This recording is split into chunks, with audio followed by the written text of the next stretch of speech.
What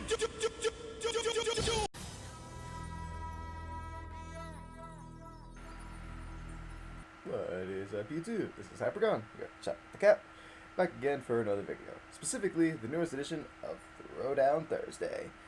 Now, since earlier this week I decided to cover our two quote-unquote franchise decks, being the Kaiju and the Cosmo, which represent the Godzilla and Star Wars franchises respectively, I decided it only made sense, as I talked about it, I should show you guys exactly what they're capable of if you have not seen that yet. And if you have and just want more examples of what these monsters are capable of, well, I would be happy to demonstrate and show you guys exactly what these decks can do.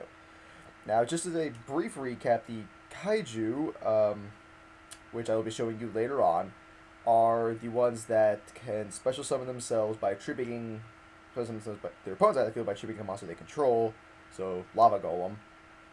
And then if your opponent controls one, you can special summon one to your side of the field. They also work basically off Kaiju counters and stuff like that. You'll see how it all works out. The Cosmos, on the other hand, work kind of like, at least two of them work like the original Psychic monsters, where they pay life points for their effects. One of them searches, the other one's a Book of Moon, and they can both banish themselves at any point during your turn in order to special summon a Cosmo monster of a higher level from your hand. Now, the machines, which are a little harder to get out if you don't have one of the level 3 or 4s, when they're destroyed for any reason, they can special summon a lower level Cosmo monster from the deck. So that's how those guys work. Their field spell lets them recycle. Just a brief recap. I'm actually going to start off with the Cosmo monsters first, just because I feel like more people have seen those, so I'll just go ahead and get them out of the way. The Kaiju were announced a lot later, so I don't feel like as many people know about them. Plus, the Cosmo are honestly the more broken of the two, so for those of you who just want to see how the Cosmos work, I'll just go ahead and show you that. If you're here for the Kaiju, I'll try and remember to make an annotation, probably about here, I'll say, where you can just skip to the Kaiju part. And if you want to see them both, well, let's get started then, shall we? Alright, so like I said, we're going to be starting off with the Kaiju here, and I guess we'll go ahead and start off, the Cosmos, what I meant to say. They both start with a K, so I guess I'm going to get mixed up a little bit. I'll try and keep it straight. Alright. I'm on the wrong side. Why am I surprised? Alright, so this is up against a Magispector deck. Not a whole lot really happens on their end. This is more just kind of me showing off the capabilities of what the Cosmos can do. He just kind of, sets some stuff. None of it really makes too big of a difference in the long run. In my build, personally, I like to kind of throw in Ghost Ogre and Snow Rabbit just because it's another low-level Psychic monster, adds a tuner, and is pretty good counter.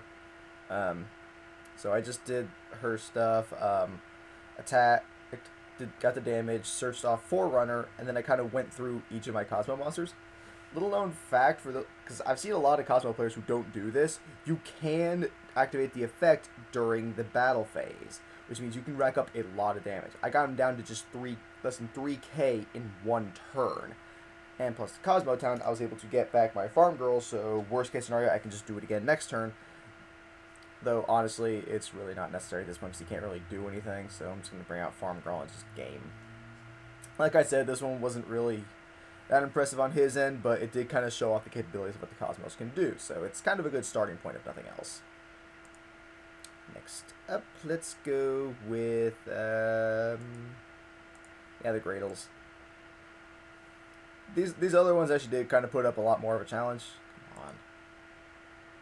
Alright, so this is another new archetype. I don't believe this is introduced yet. I'm pretty sure this is introduced in the, what was it? Dimensions of Chaos. So, for you guys who don't know how these guys work, they're all level 3 water aqua type monsters with a level 5 tuner. And the non-tuners all work when they're destroyed by battle or by a card effect of their own respective type. Eagle's monster effects, which is yellow. Cobra is purple, so traps. And then the other one, Alligator's green, so spells. Destroyed by that, they can equip themselves to the monster that destroyed them, or a monster your opponent controls, rather, and then you take control of that one. So, he ended up getting my good witch. I didn't have a whole lot of means around these guys without physically destroying them, which did cause me a little bit of grief. I decided to just go ahead and just get rid of the Good Witch with my own. I was trying a lot of Good Witches this duel, so it was kind of causing me problems. I wasn't getting the monsters I needed. Like, Farm Girl. Farm Girl is truly the most important piece in the deck, so he swings with Cobra. He knew it was going to be destroyed, but it was so he could get to my Good Fairy and attack me directly with that. So, yeah, that happened there. I just draw into a Deep Prison, which is kind of nice, I guess. Unfortunately, I can't really hit a lot of these guys with this Bottomless because most of them are fairly weak. They all add up to, I believe, 2,000, and so that would make Eagle here their strongest with 1,500. So he's the only one I can really Bottomless. I decided to go ahead and just Deep Prison the Good Fairy because, one, it got it out of his control, and two, I knew it would be easy enough for me to get back later. I also decided to go ahead and set the Snow Ogre because it didn't really make a difference, and it could stop anything that he could just standard summon. This is the Ice Hand. So we decided to combine some Aquarium cards with the Ice Hands, which I thought was actually rather clever.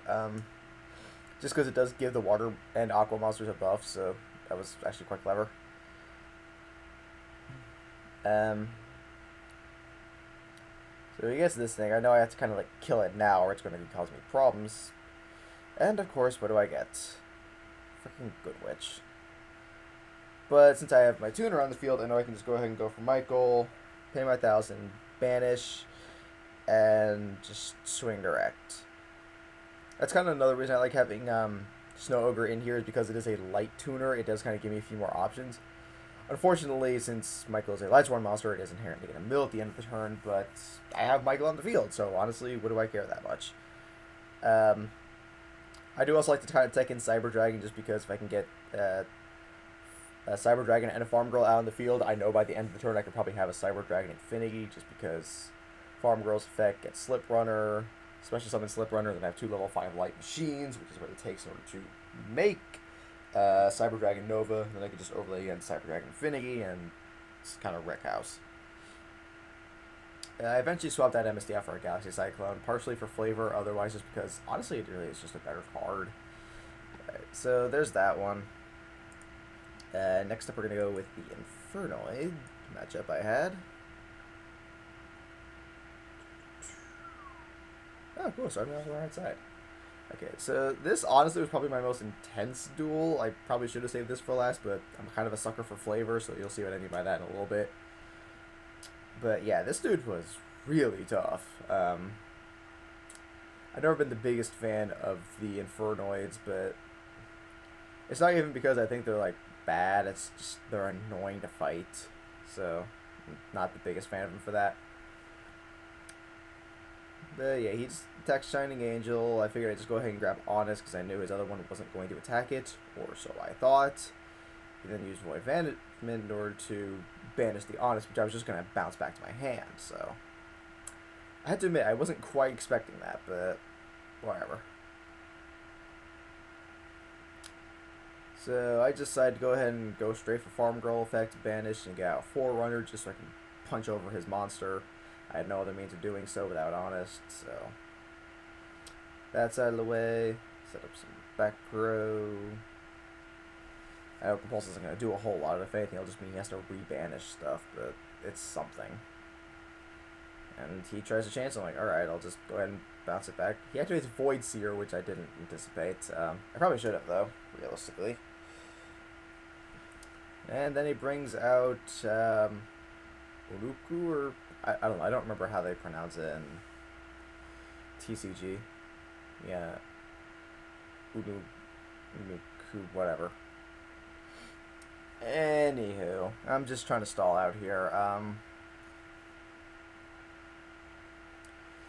So, yeah, he does that. Slip Runner gets me good whiz. I didn't want to waste a Farm Girl, so I figured I'd just do that. Let's see now. Oh, that's right. Okay, so I got the Shining Angel. Decided to go for another Synchro play. This time I go for Moonlight Rose Dragon, just so I can get rid of that thing.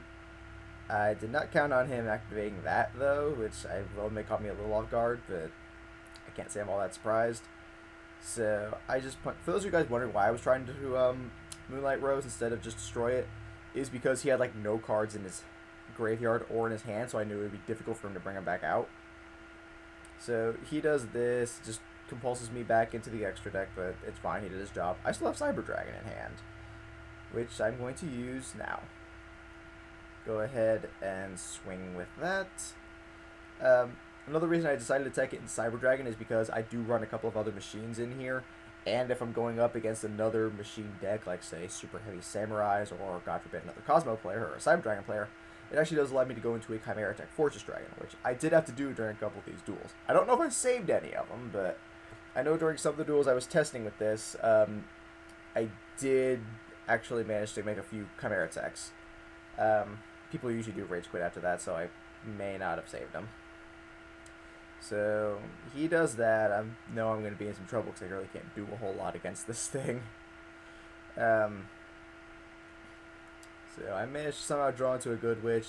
It unfortunately does not help me too much just because he has the same attack as he does defense. So I just decided to just get both of these guys out just as some defense. Kind of a waste of a soul charge, but it keeps me alive, so I'll take it. I'm still ahead of him in terms of life points, though. As long as I have the life lead. Okay, here we go. That's right. I draw into my Raigeki, miraculously, and manage to destroy it. Switch everyone to attack, bring out Good Witch, and just lay them sweet beats.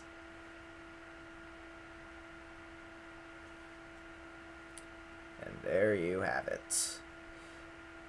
Like I said, that dude was really tough. And now we move on to the grand finale of the Cosmos. The only way to finish this would be with a Cosmo versus Kaiju matchup. Yes, I did actually manage to get a couple of these in, which I found hilarious. So, franchise versus franchise. Let's see who comes out on top on this one. I'm on the wrong side. Alright, so this guy's running the very standard procedure when it comes to Kaijus, which is to use the ninja build for it. I'm personally not the biggest fan of that, just because I feel like it's too standard, if you will, but I've also kind of tried to build at least 20 different variants of ninjas, and I'm kind of ninja'd out at this point. So, I just stop him with Snow Ogre, he stops my Farm Girl with Solemn. For those of you guys who don't know how the ninja build works, the idea is that you need to get your ninjutsu arts, because Super Trans can get Doragon, and regular transformation can get Humongous here, which he apparently has 2 of. So I stop him again with another Snow Ogre. I tell you, this card comes in way more handy than you think. I'm honestly not surprised it's $50 right now. So I just go ahead and go for Good Witch. Just get some more beats out there. Unfortunately, that does kind of lay the ground for him to do Kaiju stuff, so I was aware of the risk of that.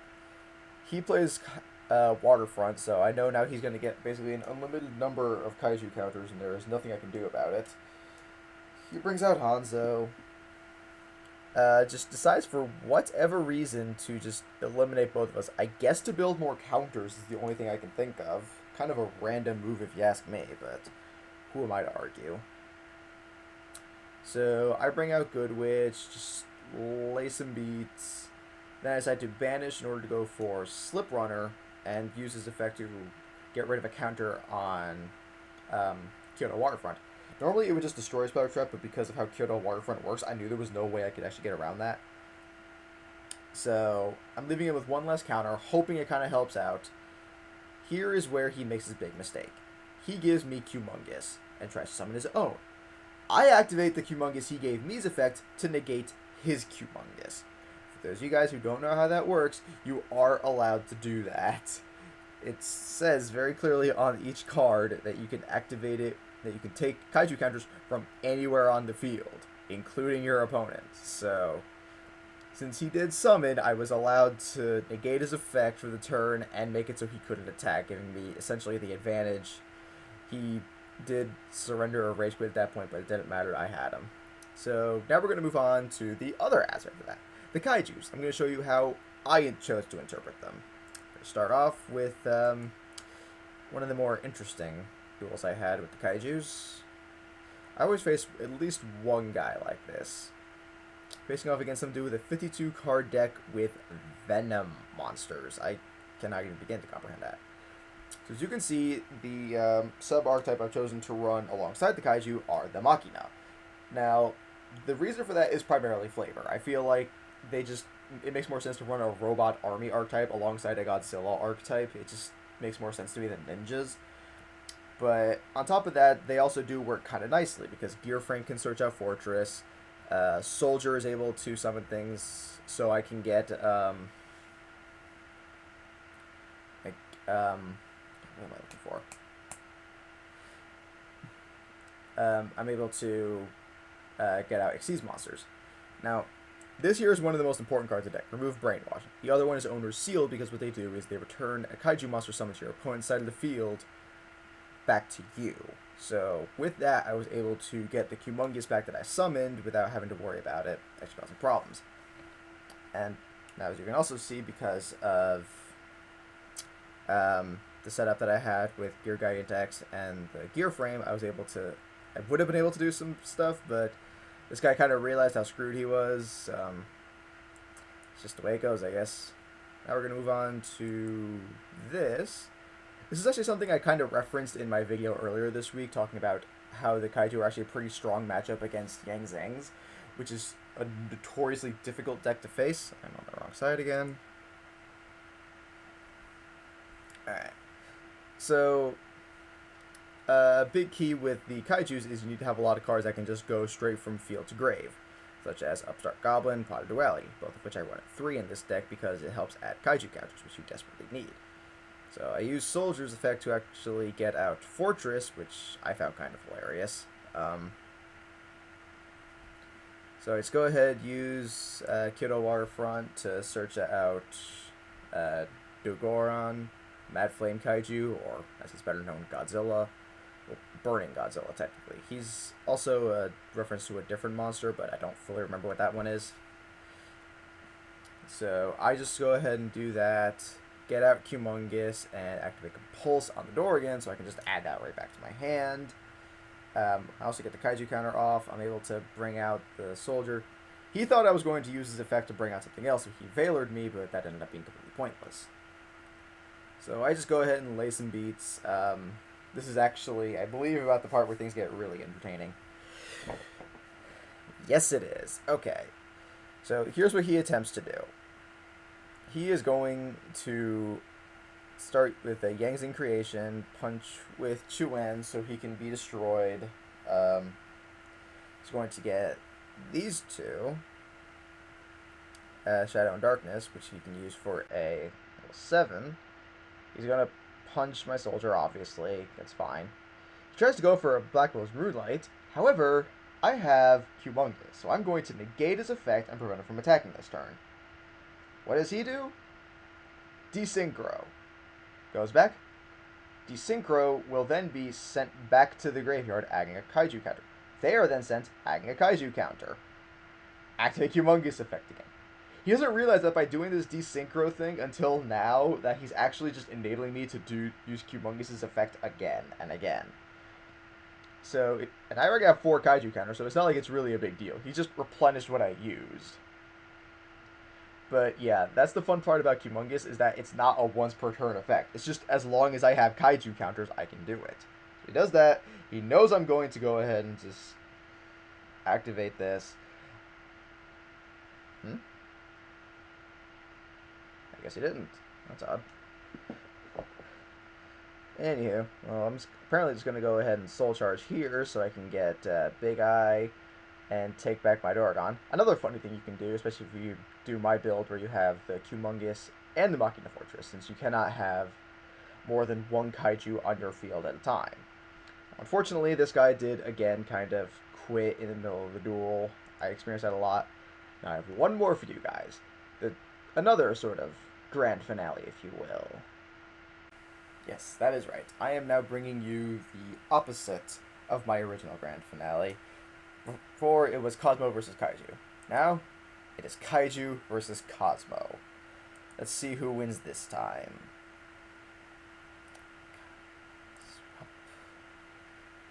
Like I said, I encountered a lot of these matchups where it was both the franchise decks facing off against each other. But ironically, I never faced a mirror match. I only ever faced Cosmos when I was using the Kaiju, and I only ever faced Kaiju when I was using the Cosmos. It's kind of weird, but I guess fate. I don't know. Part of the cards works in weird ways sometimes. So I just go ahead and get a nice little setup, lay some beats on his Psychic Monster, Serene Psychic Witch, which I had to admit was kind of a clever way of going about it.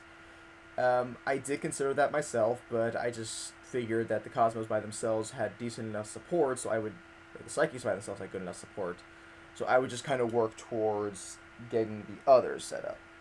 I also ran Psychic Blade to kind of help get over the whole weakness of Farm Girl thing, even though it's still an OCG card and will not be TCG for another couple sets.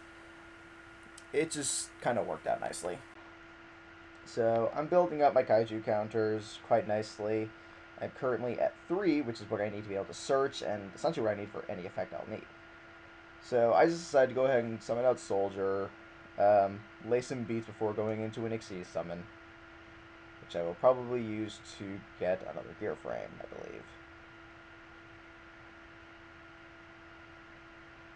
Oh, I know myself so well. Alright, so I just end it there. This guy kind of needs to do something or he's going to lose. And he decides to bring out Good Witch. Use Good Witch effect, obviously. I don't know why that did 900. Should have only done 5. Oh, it is 900. Okay, then. So he does that. Goes for Forerunner. Not entirely sure why he didn't do that during... Oh, he did do it during the battle phase. Sorry, I'm hardly paying attention, as it turns out. So he swings for 2k.